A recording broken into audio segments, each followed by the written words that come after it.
जय श्री राम। दोस्तों,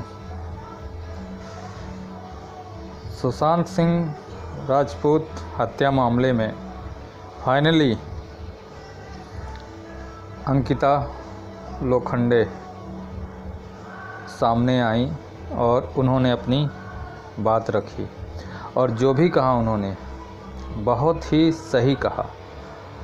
जैसा कि हम सभी जानते हैं कि सुशांत सिंह राजपूत के लिए अगर कोई सही था, सही मायने में उनकी कोई गर्लफ्रेंड थी और कोई परफेक्ट था उनके लिए, तो मेरे हिसाब से या आप सभी सहमत होंगे, अंकिता लोखंडे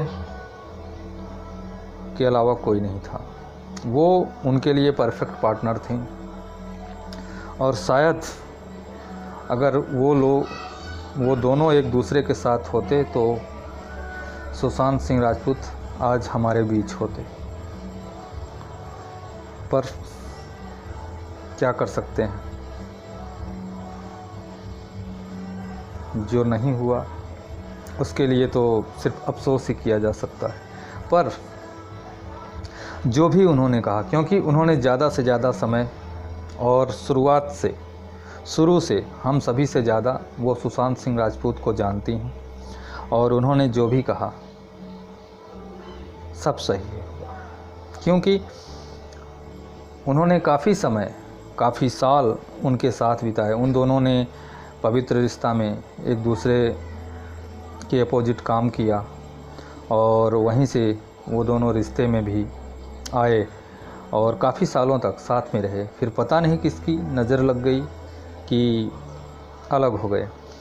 पर उन्होंने ये कहा, मैंने उनका इंटरव्यू देखा रिपब्लिक भारत पे, उन्होंने कहा कि मैं मान ही नहीं सकती कि सुशांत सिंह राजपूत डिप्रेस थे या उनका कोई ट्रीटमेंट चल रहा था। बात सही है, एक फाइटर, एक योद्धा कभी डिप्रेस हो ही नहीं सकता।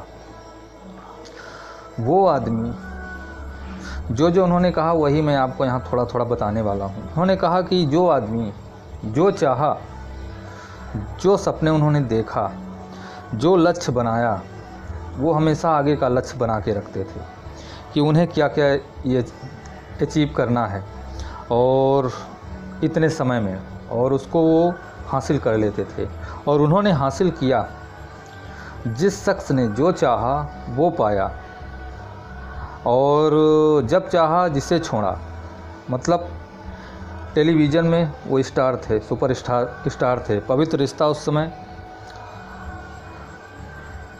हिट धारावाहिक था और मानव को हर घर में लोग जानते थे और बड़े चाव से पवित्र रिश्ता को लोग देखते थे।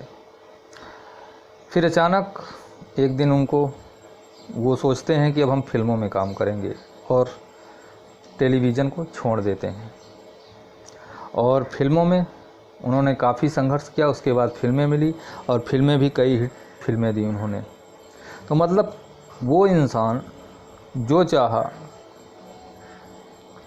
वो पाया और अपना बना बनाया जो भी था उसके पास, उसको भी छोड़ने से वो डरता नहीं था। मतलब हम कह सकते हैं कि रिस्क लेने वाला इंसान था, किसी एक चीज़ में बंध के रहने वाला नहीं था, परिणाम के बारे में सोचने वाला इंसान नहीं था। तो ऐसा इंसान मुझे नहीं लगता कि डिप्रेस हो सकता है। शुरू से मुझे ऐसा लगता था कि ऐसा इंसान एक योद्धा है और डिप्रेस तो नहीं हो सकता। डिप्रेशन उसकी मौत की वजह नहीं हो सकती, आत्महत्या तो वो कर नहीं सकता। जो कि अंकिता लोखंडे की बात, उनका बयान रिपब्लिक भारत पे बोलना साबित करता है, क्योंकि वो हम सभी से ज़्यादा सुशांत सिंह राजपूत को जानती हैं। और मुझे शुरू से लगता था कि अंकिता लोखंडे ज़रूर बोलेंगी सही समय पे, सही टाइम पे। और जहाँ तक मुझे चारों तरफ से जो ऑनलाइन प्लेटफॉर्म हैं वहाँ से पता चला है कि अंकिता को ही सुशांत की फैमिली भी पसंद करती थी। क्यों नहीं पसंद करेगी? क्योंकि वो सही मायने में सुशांत सिंह राजपूत की दोस्त थी। जो भी रिलेशन उनका रहा होगा, सच्चा था तो कोई भी पसंद करेगा। जो भी बात उन्होंने कही 100% सही है। और कैसे पुलिस प्रशासन सब मिलके एक हत्या को आत्महत्या करार देते हैं, एक कॉन्फिडेंट अच्छे भले इंसान को डिप्रेस पागल करार देते हैं, ये सब इन्हीं की चाल है। और अब हम लोग आगे बढ़ रहे हैं सीबीआई इंक्वायरी की तरफ। जल्द ही गुड न्यूज़ मिले शायद कि सीबीआई इंक्वायरी होने वाली है और इस केस में और सुशांत के कातिलों तक पहुंच तभी हो पाएगी जब सीबीआई इंक्वायरी होगी।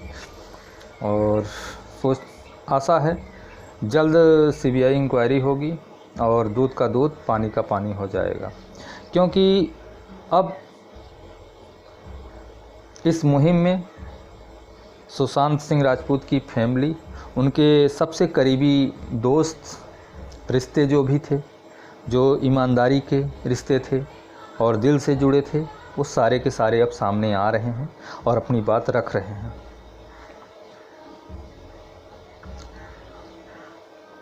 ये मुहिम तब तक जारी रखना है जब तक कि न्याय ना मिल जाए सुशांत सिंह राजपूत को, हमारे अभिनेता को, हमारे एक्टर को, जो कि हम सब के दिलों में राज करते थे और हमेशा करेंगे। एक जारा फिल्में काफ़ी है करोड़ों के दिल में राज करने के लिए। जय श्री राम।